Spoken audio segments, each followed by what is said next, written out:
നമ്മുടെ തെറ്റാണെങ്കിലും കർത്താവ് ആ തെറ്റുകൾ മറന്ന് നമ്മളെ നേടുമെന്നാണ് നമ്മൾ മനസ്സിലാക്കേണ്ടത്. അത് വിചാരിച്ച് തെറ്റ് ചെയ്യണമെന്നല്ല.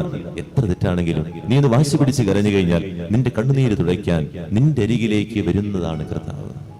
നിന്റെ ഒരു തുള്ളി കണ്ണുനീര് മതി കർത്താവിന് നിന്റെ മുമ്പിലേക്ക് എത്താൻ എന്നുള്ളതാണ്. അതാണ് കർത്താവിന്റെ ഒരു വീക്ക്നെസ് എന്ന് പറഞ്ഞു കഴിഞ്ഞാൽ.